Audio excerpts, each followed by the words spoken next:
আসসালামু আলাইকুম রহমতুল্লাহি ওয়া আলহামদুলিল্লাহ। আলহামদুলিল্লাহি কাফা ওয়া সালামুন আলা ইবাদিহিল্লাযীনা ইসতাফা। আম্মা বা'দ। ফাআউযু বিল্লাহি মিনাশ শাইতানির রাজীম। বিসমিল্লাহির রহমানির রহিম। فخلف من بعدهم خلف أضاعوا الصلاة واتبعوا الشهوات فسوف يلقون غيا. وقال الله تبارك وتعالى: فويل للمصلين الذين هم عن صلاتهم ساهون. وقال الله تبارك وتعالى: يا أيها الذين آمنوا لا تلهكم أموالكم ولا أولادكم عن ذكر الله ومن يفعل ذلك فأولئك هم الخاسرون.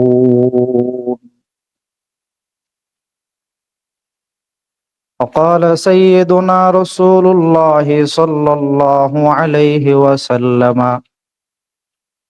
إن أول ما يحاسب به العبد يوم القيامة من عمله صلاته، فإن صلحت فقد أفلح وأنجح، وإن فسدت فقد خاب وخسر. رواه الترمذي أو كما قال النبي عليه الصلاة والسلام. আলহামদুলিল্লাহ, আল্লাহ রাব্বুল আলামিনের দরবারে অসংখ্য কৃতজ্ঞতা জ্ঞাপন করছি যে মহান রব্বুল আলামিন আমাদেরকে তার হুকুম পালন করার জন্য মসজিদে আসার বসার তৌফিক দান করেছেন। এই জন্য আমরা সকলেই দিল থেকে শুকরিয়া আদায় করি, আলহামদুলিল্লাহ। অসংখ্য দরুদ ও সালাম বর্ষিত হোক আকায়ে নামদার তাজদারে মদিনা সরদারে দু আলম সৈয়দুল কওনাইন জনাবে মুহাম্মদুর রাসূলুল্লাহ। সবাই মুহাব্বতের সহিত দুরূদ শরীফ পড়ি সাল্লাল্লাহু আলাইহি ওয়াসাল্লাম। মুহতারাম হাজিরিন, আমরা ধারাবাহিক জুম্মায় আলোচনা করতেছিলাম কবিরা গুনাহ সম্পর্কে। আজকে আমরা এমন একটা বিষয় সম্পর্কে আলোচনা করব, যেই বিষয়টা আমাদের সকলের জন্যই জরুরি, যেটা আমাদের জন্য অবধারিত, কিন্তু আমরা দায়িত্ব সচেতন না হওয়ার কারণে ক্ষণে ক্ষণে বা আমাদের ইচ্ছায় অনিচ্ছায় এই কবিরা গুনার আমরা শিকার হইতেছি। সেই কবিরা গুনাহ হচ্ছে নামাজ ছেড়ে দেওয়া, নামাজ তরক করা, নামাজ ছেড়ে দেওয়া। এটা একটা কবিরা গুনাহ। আল্লাহর প্রতি বিশ্বাসী বান্দাগণ, আল্লাহ তাআলা তাদের উপর দিন রাত্র মিলে 5 ওয়াক্ত নামাজকে আল্লাহ তাআলা ফরজ করে দিয়েছেন। এর মাঝে কোনো ছাড় নাই। কিন্তু আমরা আমাদের দায়িত্ব ভুলে গিয়ে আমরা শাহওয়াত আর প্রবৃত্তির অনুসরণ করতে গিয়ে আমরা আমাদের দায়িত্বকে ভুলে গেছি, আমরা আমাদের কর্তব্যকে ভুলে গেছি, আল্লাহর হককে আমরা ভুলে গেছি। মুহতারাম হাজিরিন, আম্বিয়া আম্বিয়ায়ে কেরাম আলাইহিমুস সালাতু ওয়াস সালাম, সাহাবা আজমাইন, এদের জামাতটা ছিল এমন একটা জামাত যাদের ব্যাপারে আল্লাহ তাআলাও সন্তুষ্ট ছিল, সাহাবায়ে কেরাম যাদের ব্যাপারে আল্লাহ রাসূল সাল্লাল্লাহু আলাইহি ওয়াসাল্লামের সন্তুষ্টি ছিল। তো সেই জামানার কথা, যে একজন মানুষ ঈমানদার হবে আর নামাজ ছেড়ে দিবে, এটা কখনো কল্পনা করা যায় না। আল্লাহ সুবহানাহু ওয়া তাআলা এমন একটা জামাতের কথা বলতে গিয়ে সূরা মারিয়ামের ৫৯ নম্বর আয়াতে তিনি একটি কথা বলেছেন যে ফাখালাফা মিন বাদিহিম খালফুন আদাউস সালাত। এই যে এই মুবারক জামাত, আম্বিয়া আলাইহিমুস সালাতু ওয়াস সালাম, সাহাবা আজমাইন, এদের পরবর্তীতে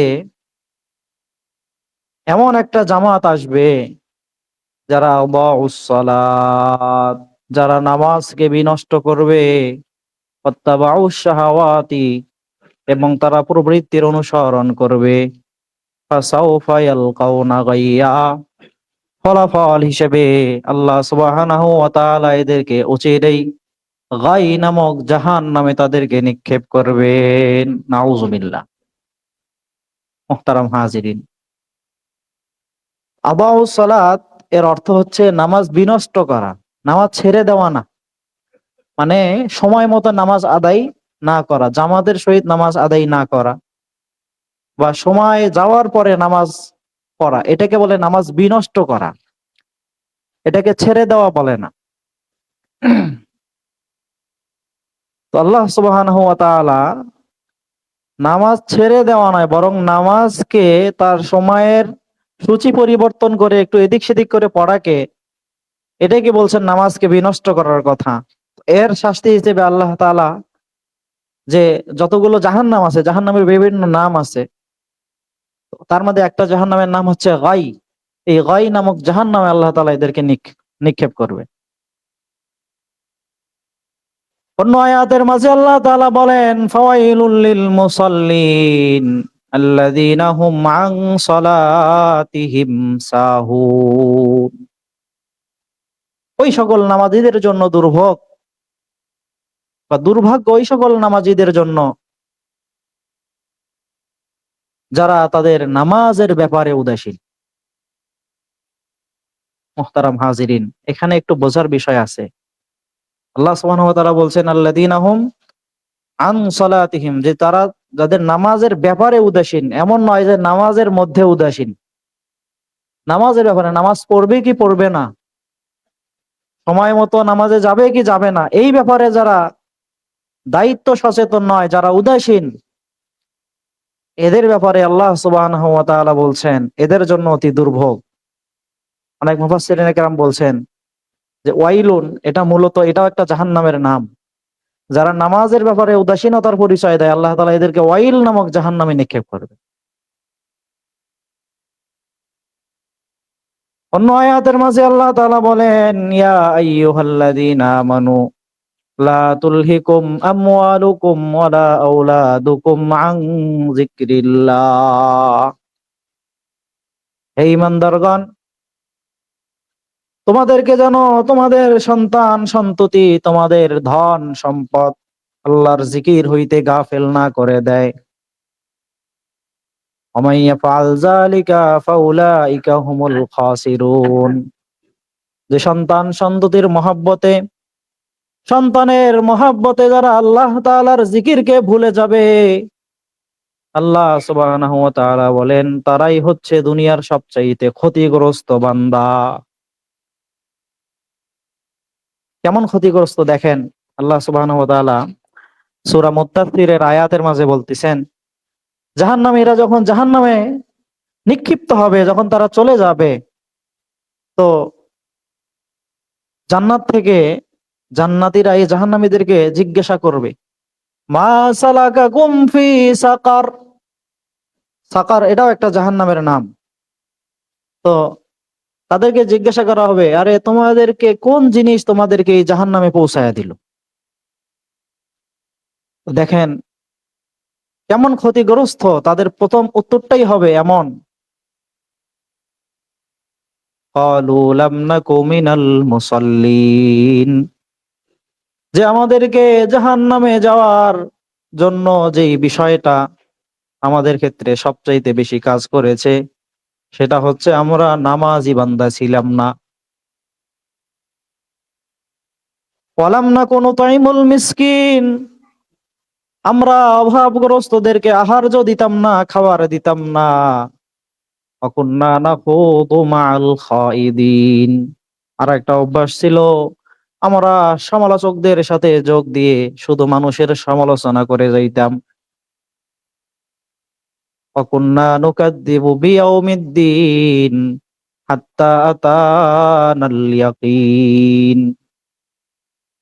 আর একটা হচ্ছে মৃত্যু পর্যন্ত আমরা এই প্রতিদান দিবসকে অস্বীকার করেছি। আল্লাহ তাআলা এই কয়েকটা অপরাধের শাস্তিতে আল্লাহ তাআলা আমাদেরকে সাকার নামক দোজখের মাঝে আল্লাহ পৌঁছে দিয়েছেন। নাউজুবিল্লাহ। মুহতারাম হাজিরিন, তাহলে নামাজ আল্লাহ সুবহানাহু ওয়া তাআলা আমাদেরকে দুনিয়ায় সৃষ্টি করার যে মাকসাদ আর যে উদ্দেশ্য ছিল, সেই উদ্দেশ্যটাই ছিল একমাত্র আল্লাহ তাআলার ইবাদত করা। কিন্তু আমরা আল্লাহ তাআলার দেওয়া সেই ফরিজা, সেই দায়িত্বকে ভুলে গিয়ে যখন আমরা প্রবৃত্তির অনুসরণ করি, শয়তানের নফসের অনুসরণ করতে গিয়ে আমরা আমাদের দায়িত্বকে ভুলতে বসেছি, তখন আল্লাহ সুবহানাহু ওয়া তাআলা আমাদের জন্য এই সকল দুর্ভোগ আল্লাহ তাআলা রেখে দিয়েছে।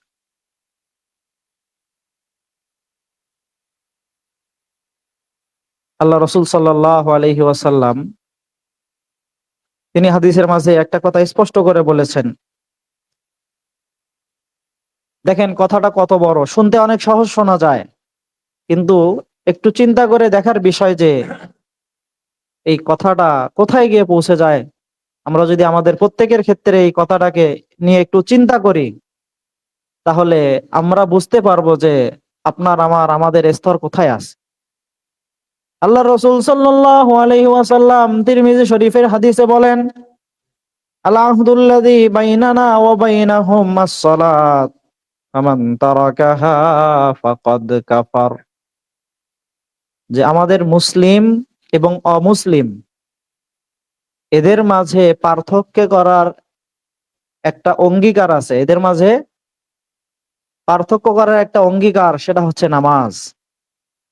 যে ব্যক্তি নামাজের অঙ্গীকারকে পূর্ণ করে সেই ব্যক্তি কেবল মুমিন। আর যে ব্যক্তি আল্লাহর সাথে করা অঙ্গীকার, এই নামাজের বিষয়কে যে পালন করে না, যে এটার প্রতি সচেতন নয়, সে ব্যক্তিকে আল্লাহ সুবহানাহু ওয়া তাআলা বলছেন ফাকাদ কাফার। আরে যে ব্যক্তি নামাজ ছেড়ে দেয়, এই ব্যক্তি মুমিনই হইতে পারে না, এই তো কাফের। তাহলে চিন্তার বিষয়, আল্লাহ রাসূল সাল্লাল্লাহু আলাইহি ওয়াসাল্লাম যে কথাটা বলেছেন, এটা আমরা অনেক সময় শুনতে বলতে অনেক সহজ, কিন্তু ইমানের দাঁড়িপাল্লায় এই কথাটাকে আমরা যদি মেপে দেখি, তাহলে আমাদের অবস্থান কোথায় আমাদের কাছে স্পষ্ট হয়ে যাবে। শুরুতে আমি একটা কথা বলেছিলাম, সাহাবায়ে কেরামের জামানার খায়রুল কুরুনের মাঝে একজন বান্দা নামাজ ছেড়ে দিবে, নামাজের ব্যাপারে উদাসীনতা দেখাবে, এটার কল্পনাই করা যাইত না। আসলে ওইটাই ছিল প্রকৃত মুমিনের কাজ। কিন্তু আমাদের অবস্থাটা হচ্ছে এমন যে আমরা নিজেদেরকে মুমিন হিসেবে, নিজেদেরকে মুসলমান হিসেবে, আল্লাহর একত্ববাদের বিশ্বাসী হিসেবে নিজেদেরকে দাবি করব, কিন্তু একত্ববাদের বিশ্বাস ধারণ করার জন্য যেই সকল কার্যক্রম, যেই সকল কর্মসূচি আল্লাহ তাআলা আমাদেরকে দিয়েছেন, এগুলো পালন করার জন্য আমরা রাজি নেই। আমরা মসজিদ মাদ্রাসায় বড় বড় দায়িত্ব নিয়ে বসে থাকি, কিন্তু নামাজের কোনো খোঁজ খবর নাই। এটা মোটামুটি বাংলাদেশের প্রায় সব জায়গাতেই একই অবস্থা।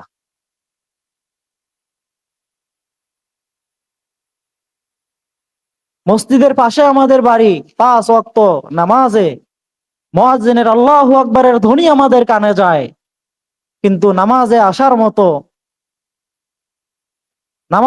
মতো আজান শ্রবণ করার যে কান থাকা দরকার, সেই কান আমাদের নাই। যে আজানের আওয়াজটা কানে পৌঁছা মাত্র আমরা নামাজের জন্য দৌড় দেব, এই ধরনের মন মানসিকতা আমরা লালন করি না, তাহলে আমাদের অবস্থান কোথায় গিয়ে দাঁড়াইছে? মুহতারাম হাজিরিন, এই জন্য আল্লাহ তাআলার দেওয়া যে ফরিজা, আল্লাহ সুবহানাহু ওয়া তাআলা এটা কোনো বান্দার জন্য বিশেষভাবে দেন নাই, বরং আল্লাহ তাআলার দেওয়া এই বিধানগুলো সর্বময় ব্যাপক বিধান, যেগুলো ফকির থেকে শুরু করে নিয়ে সর্বোচ্চ স্তরের মানুষ পর্যন্ত যেগুলো পালন করতে পারে, আল্লাহ তাআলা এমন বিধান প্রত্যেকের জন্য দান করছে। আল্লাহ রাসূল সাল্লাল্লাহু আলাইহি ওয়াসাল্লাম পরবর্তী হাদিসের মাঝে বলেন, ওমান লাম ইউহাফিজ আলাস সালাতি লাম তাকুন লাহু নূরান ওয়ালা বুরহানান ওয়ালা নাজাত। যে ব্যক্তি নামাজের হেফাজত করবে না, কিয়ামতের দিন নামাজ তার জন্য নূর হবে না, তার সপক্ষে দলিল হবে না, তার জন্য মুক্তির কারণ হবে না। বরং কানা ইয়াউমাল কিয়ামাতি মা'a কারুন, বরং কিয়ামতের দিন তার অবস্থান হবে কারুনের সঙ্গে, ফিরাউনের সঙ্গে, হামানের সঙ্গে, আবু জাহেলের সঙ্গে, উবাই ইবনে খালফ, বড় বড় কাফেরদের লিডার সঙ্গে তার অবস্থান হবে। মুহতারাম হাজিরিন, এই হাদিসের ব্যাখ্যায় অনেক মুহাদ্দিসিনে কেরাম বলেছেন, যদি রাষ্ট্রীয় কাজের কারণে নামাজের হেফাজত না হয়, নামাজ ছেড়ে দিতে হয়, তাহলে তার হাসর হবে ফিরাউনের সাথে। কারণ ফিরাউন একজন রাষ্ট্রনায়ক ছিলেন, সে রাষ্ট্রের জিম্মাদারি পালন করতে গিয়ে আল্লাহ তাআলাকে ভুলে বসেছে। তো যে ব্যক্তি রাষ্ট্রের কারণে নামাজ ছেড়ে দিবে, তার অবস্থান হবে এই ফিরাউনের সঙ্গে। যে ব্যক্তি মন্ত্রিত্ব পালন করতে গিয়ে, প্রশাসনিক কার্যক্রম বাস্তবায়ন করতে গিয়ে নামাজ ছেড়ে দিবে, আল্লাহ সুবহানাহু ওয়া তাআলা তার হাসর হামানের সঙ্গে করাইবেন, বলেন নাউজুবিল্লাহ। যে ব্যক্তি সম্পদের মোহে, সন্তান সন্ততির মোহে নামাজ ছেড়ে দিবে, আল্লাহ তাআলা তার হাসর নাসর কারুনের সঙ্গে করাইবেন। কারণ কারুনের অঢেল সম্পদ থাকা সত্ত্বেও কারণ আল্লাহ তাআলার প্রতি কৃতজ্ঞ হয়ে আল্লাহ তাআলার বিধান পালন করেনি, সেই কারণ। আর যে ব্যক্তি সম্পদের কারণে আল্লাহ তাআলার বিধানকে লঙ্ঘন করে, এই দুইয়ের মাঝে কোনো পার্থক্য নাই। এই জন্য আল্লাহ তাআলা এই ব্যক্তির হাসর নাসর কারুনের সঙ্গে করাইবেন, বলেন নাউজুবিল্লাহ। যে ব্যক্তি ব্যবসা বাণিজ্যের কারণে আল্লাহ তাআলার বিধান এই নামাজকে যারা ছেড়ে দেয়, মক্কার বড় বড় কাফের ব্যবসায়ী যারা ছিল, আবু জাহেল, আবু লাহাব, উতবা, সাইবা, উবাই ইবনে খালফ, যাদের বড় ব্যবসা ছিল, দেশ ছেড়ে বিদেশে যারা ব্যবসা করেছে, কিন্তু দিন শেষে তারা আল্লাহ তাআলাকে চিনতে পারে নাই। আল্লাহর একত্ববাদকে না মেনে যারা সব সময় নিজের নফসের অনুসরণ করে আল্লাহর বিধানগুলোকে পদদলিত করেছে, আল্লাহ সুবহানাহু ওয়া তাআলা যেই সকল বান্দাকে ব্যবসা দিয়েছেন, তারা যদি ব্যবসার কারণে আল্লাহর বিধান পালন না করতে পারে, তাহলে তাদের হাসর নাসর এই সকল বড় বড় কাফেরদের লিডার সঙ্গে হবে, এতে কোনো সন্দেহ নাই। মুহতারাম হাজিরিন, কত বড় ভয়ঙ্কর কথা এগুলো! আমরা সারা জীবন আমরা শুধু ওয়াজ শুনেই যাই, শুনেই যাই, শুনেই যাই, কিন্তু আমরা যদি এগুলো মানার নিয়তে, এগুলো আমাদের জীবনে বাস্তবায়নের নিয়তে যদি শুনতাম, আমার বিশ্বাস এই ওয়াজগুলো আপনারা এর আগেও একাধিকবার শুনছেন, এর আগেও আপনারা একাধিকবার এগুলো শোনার জন্য বিভিন্ন জায়গায় আপনারা গিয়েছেন, এই মসজিদের মেহরাব থেকেও একাধিকবার শুনছেন, কিন্তু নিজের জিন্দেগিতে এখনো পর্যন্ত বাস্তবায়ন করতে পারেননি। আসল কথা হলো, শোনার মাঝে, জানার মাঝে কোনো ফায়দা নাই, বরং ফায়দা হচ্ছে যদি আমি এটা জেনে শুনে আমি এটা মানতে পারি, আল্লাহ সুবহানাহু ওয়া তাআলা তখনই আমার জন্য সফলতা রেখে দিয়েছে। এই জন্য মুহতারাম হাজিরিন, এই একই কথা আল্লাহ রাসূল সাল্লাল্লাহু আলাইহি সাল্লাম হাদিসের মাঝে স্পষ্ট করেছেন, ইন্না আউওয়ালা মা ইউহাসাবু বিহিল আবদু মিন আমালিহি ইয়াউমাল কিয়ামাতি সালাতুহু। কিয়ামতের দিন বান্দার আমলের মধ্য থেকে যে আমলটার সর্বপ্রথম হিসাব নেওয়া হইবে এটা হচ্ছে বান্দার নামাজের হিসাব। রাসূলুল্লাহ সাল্লাল্লাহু আলাইহি ওয়াসাল্লাম বলেন, ফাইন সালুহাত ফাকাদ আফলাহা ওয়া আনজাহা, যে ব্যক্তির নামাজ ঠিক থাকবে সে সফল কাম হবে, কৃতকার্য হবে, তাতে কোনো সন্দেহ নাই। ওয়াইন ফাসাদাত ফাকাদ খাবা ওয়া খাসিরা, আর যে ব্যক্তি নামাজকে বিনষ্ট করবে, আল্লাহ রাসূল সাল্লাল্লাহু আলাইহি ওয়াসাল্লাম বলেন সে ব্যর্থ হবে, সে ক্ষতিগ্রস্ত হবে, এতে কোনো সন্দেহ নাই। এজন্য জানার মাঝে, আপনার শ্রবণ করার মাঝে কোনো ফায়দা নাই। ফায়দা হচ্ছে যদি আমি এগুলো মানতে পারি এবং আল্লাহ তাআলার সামনে যদি একজন প্রকৃত ঈমানদার হিসেবে আমি হাজিরি দিতে পারি, তাহলে আমাদের সকলের সফলতা ইনশাআল্লাহ পদচুম্বন করবে। এজন্য মুহতারাম হাজিরিন, নামাজ তরক করার কারণে আল্লাহ সুবহানাহু ওয়া তাআলা কয়েকটা শাস্তি দিয়ে থাকবেন। তার মাঝে দুনিয়াতে তাকে 5টা শাস্তি দান করবেন। দুনিয়াতে কয়টা? 5টা শাস্তি আল্লাহ তাআলা নামাজ তরককারীকে দিবেন। 1 নাম্বার হচ্ছে তার আয়ুকে কমায়া দিবেন। তার আয়ু কি দিবেন? কমায়া দিবেন, হায়াত কমায়া দিবেন। 2 নাম্বার শাস্তি হচ্ছে তার মুখমণ্ডল থেকে আল্লাহ তাআলা একটা যে নূর, একটা উজ্জ্বলতা, এটাকে আল্লাহ তাআলা কেড়ে নিবেন।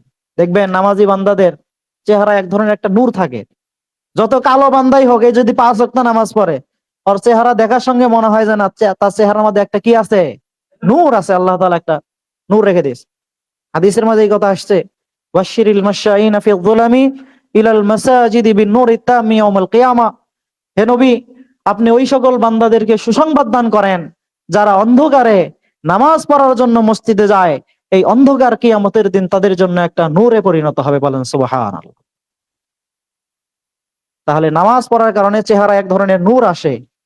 আর নামাজ না পড়লে দুনিয়াতে আল্লাহ তাআলা তার চেহারাকে বিভৎস বানায়া দিবেন।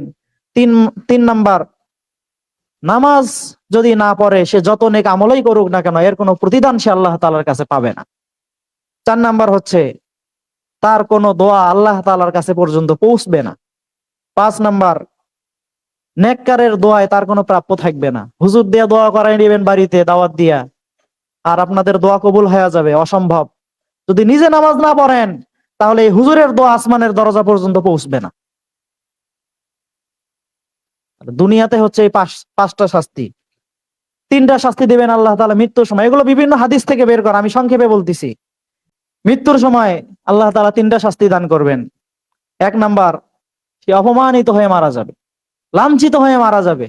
দুনিয়ার কাফের মুশরিক বেঈমানদের মৃত্যু সম্মানের সহিত হয়েছে না, এরা আল্লাহ তাআলার বিধানকে লঙ্ঘন করার কারণে এদের অপমানিতের মৃত্যু হয়েছে। 2 নাম্বার, এরা অনাহারে মারা যাবে, না খেয়ে মারা যাবে। 3 নাম্বার শাস্তি হচ্ছে পিপাসিত অবস্থায় মারা যাবে। আল্লাহ তাআলা মৃত্যুর সময় এই 3টা শাস্তি আল্লাহ তাআলা তাকে দান করবেন। তৃতীয় অপশনে যে শাস্তিগুলো দিবেন সেগুলো হচ্ছে কবরের জগতের শাস্তি। 1 নাম্বার, যখন তাকে কবরে রাখা হবে, আল্লাহ তাআলা তার কবরকে আল্লাহ তাআলা সংকুচিত করে দিবেন। এক পাশের মাটি চাপ দিয়ে তার এক পাশের পাঁজরকে আরেক পাশে লাগায় দিবে। এইভাবে আল্লাহ তাআলার কবরকে সংকীর্ণ বানায় দিবেন। 2 নাম্বার শাস্তি, আল্লাহ তাআলা তার কবরের মাঝে আল্লাহ তাআলা আগুনের কয়লাকে রেখে দিবেন। 3 নাম্বার শাস্তি হচ্ছে ভয়ঙ্কর বিষধর সাপ আল্লাহ তাআলা তার জন্য নিযুক্ত করবেন, যে তাকে দংশন করতে থাকবে। এরপরে 4র্থ স্তরে আল্লাহ তাআলা যে শাস্তিগুলো দিবেন সেটা হচ্ছে পুনরুত্থানের সময়, যখন মানুষকে আল্লাহ তাআলা আবার পুনর্জীবিত করবেন চূড়ান্ত হিসাবের জন্য, আল্লাহ সুবহানাহু ওয়া তাআলা তখন তার কাছ থেকে কঠোরভাবে হিসাব নেবেন। মুহতারাম হাজিরিন, দুনিয়ার কোনো বান্দা নাই, দুনিয়ার এমন কোন শাসক, এমন কোন বড় আলেম নাই যে নিজে আল্লাহর কাছে হিসাব দিয়ে আল্লাহর জান্নাতে যাবে। এটা কখনোই সম্ভব হবে না। আল্লাহ তাআলা আপনাকে, আমাকে, আমাদের দুনিয়ার মানুষকে যে নিয়ামত দান করছেন, যত বড় আলেমই হই না কেন, আমরা এগুলোর হিসাব দিয়ে আল্লাহর কাছে জান্নাত নিতে পারবো। জান্নাত এটা একমাত্র আল্লাহ তাআলার দয়া। তবে এই দয়া পাওয়ার জন্য কিছু কাজ আছে যেগুলো আল্লাহ তাআলার দয়াকে ত্বরান্বিত করবে। সেগুলো হচ্ছে আল্লাহ তাআলার বিধিবিধানগুলো পালন করা, আল্লাহ তাআলার নিষেধগুলো, এগুলো থেকে বেঁচে থাকা। পুনরুত্থানের সময় দ্বিতীয় শাস্তি যেটা হবে, যে আল্লাহ পাক তার উপর রাগান্বিত হবেন। তাহলে দেখেন, যে ব্যক্তির উপর আল্লাহ তাআলার রাগ নেমে আসবে, এই ব্যক্তির সফলতা কোথায়? 3 নাম্বার, আল্লাহ রাব্বুল আলামিন সর্বশেষ তাকে দোজখে নিক্ষেপ করবেন, বলেন নাউজুবিল্লাহ। মুহতারাম হাজিরিন, এই জন্য নামাজ তরক করার শাস্তি আল্লাহ সুবহানাহু ওয়া তাআলা কত ভয়ঙ্কর, কত কঠিন শাস্তি আল্লাহ তাআলা আমাদের জন্য রেখে দিয়েছেন। আর যদি আমরা আল্লাহ তাআলার এই বিধানকে নামাজের হেফাজত করি, তাহলে আল্লাহ সুবহানাহু ওয়া তাআলা আমাদের জন্য অনেক বড় সুসংবাদ, অনেক বড় নিয়ামত, সবচেয়ে বড় নিয়ামত আল্লাহ তাআলা আমাদের জন্য রেখে দিয়েছেন। হাদিসের মাঝে আসছে, আসসালাতু মিফতাহুল জান্নাহ, নামাজ হচ্ছে জান্নাতের চাবিকাঠি। যে ব্যক্তি নামাজ পড়বে, তার মানে জান্নাতের তালা খোলার জন্য চাবি সে পায়া গেছে। মুহতারাম হাজিরিন, দেখেন অনেক সরকারি কর্মকর্তা আছে, সকালের ভাগ্যে কিন্তু সরকারি কোয়ার্টার জোটে না। সুন্দর একটা ডিগ্রি নিতে হয়, সুন্দর একটা চাকরি নিতে হয়, ওই ডিপার্টমেন্টে যদি কি থাকে, সরকারি কোয়ার্টার থাকে, এক পর্যায়ে গিয়ে সেই কোয়ার্টার লাভের যোগ্যতা অর্জন করলে পরে গিয়ে সে সরকার থেকে কি কি পায়? কোয়ার্টার পায়। তো এটার জন্য তাকে কিন্তু আগে কিছু দায়িত্ব পালন করতে হয়, আগে কিছু কারনামা পেশ করতে হয়। আল্লাহ সুবহানাহু ওয়া তাআলা সেই চির সুখের কোয়ার্টার জান্নাত আল্লাহ তাআলা ওই ব্যক্তির জন্যই রেখে দিবেন যারা আল্লাহ তাআলার জন্য নামাজ পড়বে, বলেন সুবহানাল্লাহ। মুহতারাম হাজিরিন, আল্লাহ রাসূল সাল্লাল্লাহু আলাইহি ওয়াসাল্লাম হাদিসে কুদসির মাঝে একটা হাদিস বলছেন, আদাতুল ইবাদিস সালিহিনা মা লা আইনুন রাত ওয়ালা উযুনুন সামিআত ওয়ালা খাতারা আলা কলবি বাশার। যে আল্লাহ তাআলা তার সালিহিন বান্দাদের জন্য এমন কিছু রেখে দিয়েছেন, কোন চর্মচক্ষু যাকে আজ পর্যন্ত অবলোকনই করে নাই, যার ভিতরের সুন্দর আওয়াজ মানুষের কানে এখনো পৌঁছেই নাই, এবং কোন অন্তরের চিন্তাও আজ পর্যন্ত উদয় হয় নাই, এমন সুন্দর জান্নাত আল্লাহ তাআলা মানুষের জন্য রেখে দিয়েছেন।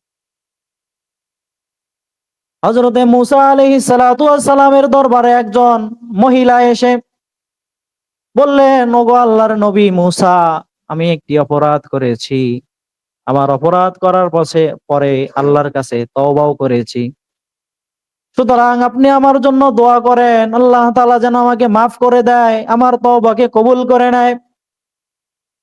মূসা আলাইহিস সালাতু ওয়াস সালাম বললেন যে, ওগো আল্লাহর বান্দি, তুমি কি এমন অপরাধ করেছো?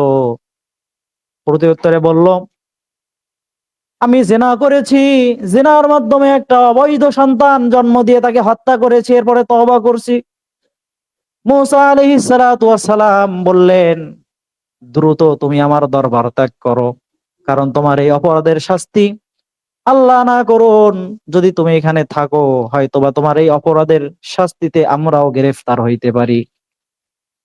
আল্লাহর বান্দী নিরাশ হয়ে চলে গেলেন।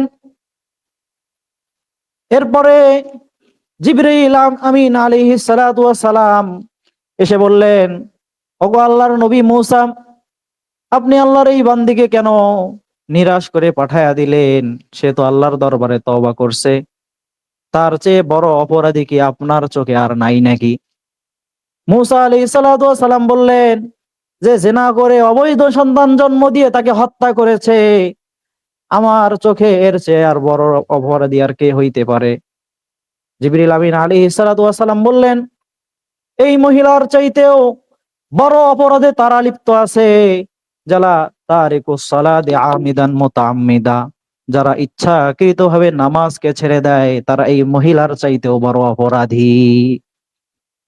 মুহতারাম হাজিরিন, নামাজ ছেড়ে দেওয়া কত বড় অপরাধ! এই জন্য ভাইয়েরা আমার, বয়ানকে আর দীর্ঘ করতে চাই না। আশা করি আপনাদের ভিতরে এতটুকু চিন্তার উদ্রেক হয়েছে যে আমরা মুসলমান হিসেবে শুধু জুম্মার নামাজ নয়, আল্লাহ তাআলা মুসলমানদের জন্য জুম্মার নামাজকে আল্লাহ তাআলা ফরজ করেন নাই। আপনার আমার ব্যবসা বাণিজ্য, চাকরি বাকরি, ক্ষেত খামার সবকিছুই থাকবে, দুনিয়ার ব্যস্ততা থাকবে। এত কিছুর মাঝেও দিন রাত্র 5 ওয়াক্ত আল্লাহ তাআলার ডাকে সাড়া দেওয়ার জন্য মসজিদে এসে আল্লাহ তাআলার জন্য নামাজ আদায় করতে হবে। এর জন্য আমরা কারা কারা প্রস্তুত আছে? হাত উঠায় দেখান, হাত উঠায় দেখান।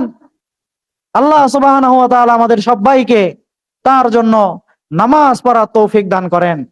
আল্লাহ তাআলা বলেন, ইন্নাল্লাযীনা আমানু ওয়া আমিলুস সালিহাতি কানাত লাহুম জান্নাতুল ফিরদাউসি নুজুলা। আরে যারা ইমানের পরে আমলে সালেহ নেক আমল করবে, এদের মেহমানদারির জন্য আল্লাহ তাআলা জান্নাতুল ফিরদাউসকে রেখে দিয়েছেন। বলেন সুবহানাল্লাহ। আল্লাহ তাআলা আমাদের সবাইকে কথাগুলো বুঝে আমাদের জীবনে বাস্তবায়ন করার তৌফিক দান করেন। সবাই বলে আমিন। ওয়া আখিরু দাওয়ানা আনিল হামদুলিল্লাহি রাব্বিল আলামিন। যারা সুন্নত পড়ে নাই তারা 4 রাকাত সুন্নত আদায় করেন।